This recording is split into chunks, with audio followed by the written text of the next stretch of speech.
Merci infiniment, Monsieur le Président. D'abord, je me permets de vous remercier d'avoir ramené un peu de calme dans cet hémicycle. Certes, David Habib, qui était là hier soir, n'avait pas la tâche facile. Elle était presque même impossible. Mais vous avez ramené le calme et je vous en remercie. Je voudrais aussi dire que je pense que vous allez avancer bien.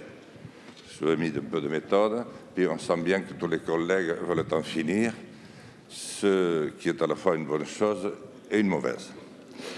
Je vous remercie d'avoir aussi redonné la parole à Martine Vonner. Alors, les remerciements ne sont pas décomptés des 2 minutes quand même, hein, simplement par précision.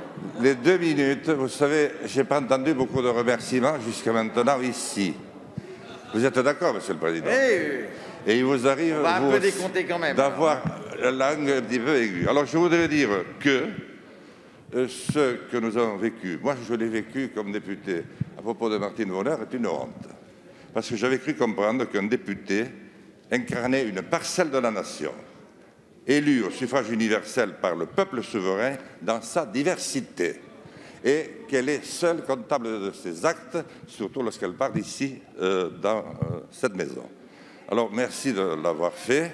Et enfin, je voulais dire, le gouvernement n'a pas la tâche facile, avec un variant qui apparaît toutes les 3 semaines.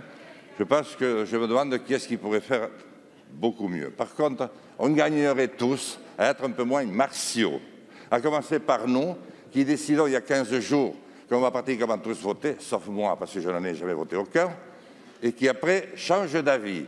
Donc je pense que si on met un petit peu d'ordre dans les esprits, on va réussir à calmer, parce qu'il y a une chose sur laquelle Martine Vonner a raison, c'est que tout reste à venir. Je vous remercie. Merci. Je mets donc aux voix ces 2 amendements.